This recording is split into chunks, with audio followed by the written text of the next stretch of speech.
Ciao, welcome back to Geriatric Alpha Runt Productions. My name is Garp. I think we're here in episode 18 or 19 in part 2 with my special guest, Ryan Zolper. And did I say it right? Almost. Zolper. Zolper. There we Gosh, go. I'm going to get it, man. That's all right. And we're in part 2, so we're going to talk about careers. This is like usually one of my favorite things to talk about because when we're at the gym and stuff, we usually don't talk about business too much. But tell me about what you do, Ryan. Firstly, I think it's awesome that at the gym we don't talk about business that much. Right, we do it because to some get people, away. their work defines them, and I think people are way more than that. So I think it's fun we talk about like family and interests and Right. things like that. But yeah, a little bit about my career. I've been working in software for 12 years now. I've been with Adobe for 8 of those years. Oh, wow. Yeah, and right now I'm working in AI engineering. So I'm no longer a software engineer. I lead software engineers, so not as hands deep in the code anymore. But yeah, that's my career, and I've been doing the same thing for a pretty long time. Holy moly, that sounds super technical. I'm going to have to dive into that a little bit. Sure. But first, let me ask you, did you go to school for that? Oh boy, I didn't. I don't even have a college degree, actually. I was Okay. studying business in college and didn't end up finishing. And way back when I was 19 or 18, that was like the heyday of programming boot camps. So when I was in that in-between space, not really knowing what to do next, I did like a short programming boot camp and got a low-paying developer job out of that, and my career just kind of took off from there. Good for you, dude. Again, I mean, bing, bell rings now the second time because we're in a different world. I mean, like, see, I'm older than you, that maybe there's been changes in just the way things are. But me at 55, where I grew up, we were all expected to go to college. Like you finish high school. If you want to have a decent career in a life, you got to go to college. You're expected to do it. My sisters went to college. I went to college. And that's just not the place that the world is today. College is not like what it used to be. And of course, there's so many of us that finish then with your degree and you go and you sell copy machines, and it's like, you know, I mean, did it really help you? I don't know. It's like oftentimes the people who don't have college degrees that think that it's so important. But Right. for me now, in this day and age, here I am with a 10-year-old, and my wife has a lot of education. She's a nurse practitioner, so she's got like abundance of education. She really wants him to go to school. And I keep saying, I would rather give him the money that we're going to send him to school to have him start a business or travel or do something that will make a difference in his life if he doesn't want to go to school. Let's not make this a mandatory like it was for us. So, you know, first of all, I would say a lot of the most successful people didn't go to college because it doesn't define your work ethic or anything like that. But secondly, the place that I think we're in now today is that we need trades. We need people who understand at 18 that you can go into software development, you can go into, I don't care if it's plumbing, go into a trade, learn something. When you're 18 years old, you're old enough to learn a trade. You know what I mean? So kind of got off there on a tangent for a sec, but when you mentioned that you didn't go to school, because I know you're a successful guy, and then now I'm going to start to ask you about the technicality of what you do, because I didn't quite get it all, but you was like a software engineer, and now you're working in AI. So that's kind of a mouthful. Can Right. you dissect that a bit? Yeah, one of the products that I'm working on is using AI to like automate the validation of corporate content. So for example, you're putting together a corporate slide deck. Instead of sending it off to manual copywriters to make sure it aligns with the corporate guidelines, you send it to us, and we do that in 10 seconds. Wow. And AI, of course, is just, they keep telling us how life-changing, but you being in the industry, can you tell us that you are seeing this? Like, give us some pearls of wisdom here of what's coming. Yeah, I think it's a huge change for pretty much every industry. I don't think the term they use is artificial general intelligence, which is the kind of AI that can simulate a human. I don't think we're anywhere near that. So people that are worried about techno overlords, I think, need to relax. Oh, good. Yeah, I think tech CEOs say we're close to pump up their own stock prices, but it might get really good at coding. It might get really good at a lot of paper-based jobs, but I don't think it's going to be making decisions anytime soon. Well, that's great because, I mean, they're doing a really good job of fear-basing AI into the Terminator movie. I mean, we're hearing Right. it over and over that the computers are going to take over and we're going to like fall to their feet. And Right. And I don't think they're trying to scare people. I think they're trying to pump up their stock prices, which Fair it's enough. working so well. Well, yeah, so I mean, far. goddamn, I'm like all in on the stupid Tesla stock, and it's not because of the cars. It's because they keep telling us that Elon is going to make a billion of these robots. There's going to be as many robots as human beings. Robotics and is crazy advanced. Robotics might be even more scary than stuff. AI. So what's the end game? Like, we're all going to have like a humanoid robot butler at our home that like cooks and cleans and washes and stuff. Yeah, I'm not sure. Well, the economy in general, like, they don't want us to own, they want us to rent. Like Adobe's a great example of that. All of our software is subscription based. You don't buy the software. You pay for it monthly. So That's will you interesting. own a robot? Probably not, but you might rent a robot for 2 hours to That's clean your super house and interesting insight. do your chores for you. Okay, well, fair enough. And it's funny because I keep telling this story, and I still forget to ask my neighbor. But just recently, my neighbor, I was looking out my window, and there was a guy who came over to their house, looked like he was in a Ryder truck, and he got out of the truck and he threw the back open, and there was like a 4-legged robot that crawled out of the back of the truck, one leg at a time, like an animal. And he was controlling it, and it walked up to the front door with him and went inside the house. I don't know if it was delivering something or if it was going to program something. But then later he came back out and walking the dog and then climbed back up into the truck and he pulled it down and he drove away. And I was like, what the hell was that? Do you see like AI taking over jobs? Like, for instance, Elon keeps saying that in 20 years that work will be optional because robots are going to make abundance and there'll be standard income. And Yeah. how does that happen? How do you We'll get see. there? Yeah, I think that there will be some sort of crisis like that where like the progressives will say it's like going to be UBI and more government focused, and I don't know if capitalists really have a great solution to it, but yeah, it's very possible that we'll struggle to employ as many people as we do today. However, like in the past, there's been a lot of crazy technological advancements that humans have done just fine with, like automating manufacturing. Using programming as an example, like all of my engineers are significantly more productive because of their AI assistants. But we don't have fewer engineers, we just move faster.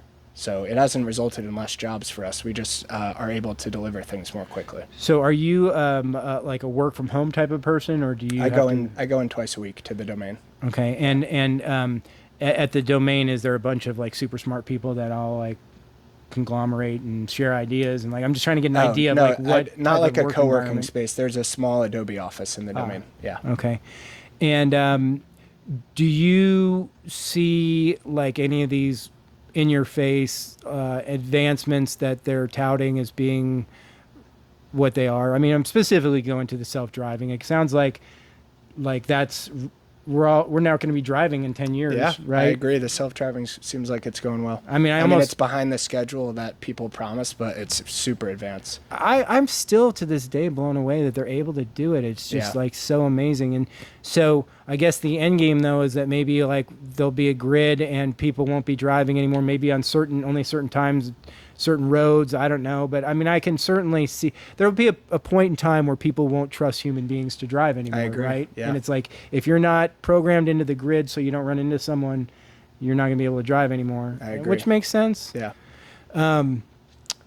What do you think about the droid technology? I mean, I'm just kind of going off knowing that you're an engineer-minded guy. Like drones? Drones. Yeah. I mean, yeah. I mean, do you think that will be a viable place for humans to be traveling from? Like, I mean, the idea of a drone, calling a drone to land in your driveway, to get in, to take you to the airport. Is that Yeah, possible? I'd say no time soon, but yeah, possible.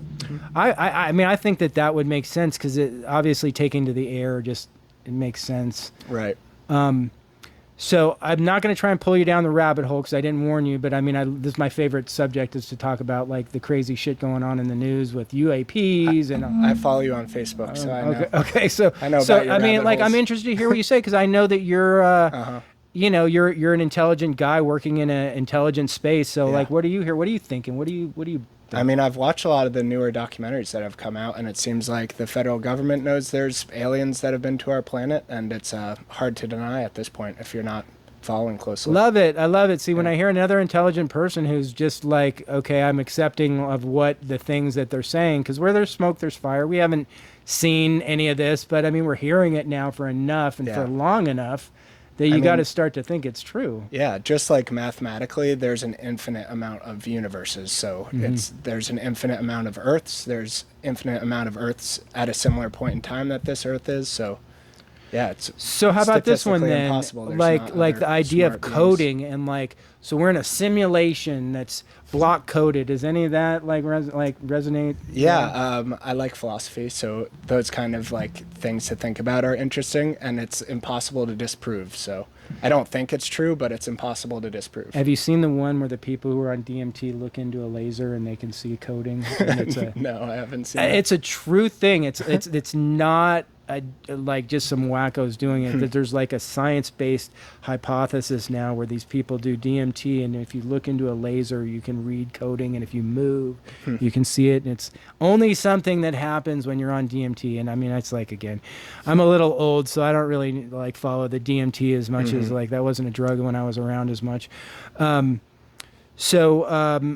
else with the technology now? So in the engineering space, what is it like a typical day entail? Are you like selling, or are you inventing, or like what is like? Because No, I just lead can't even a imagine. few small teams of software engineers. So I'm mostly unblocking their non-code related problems and interfacing with like more business people.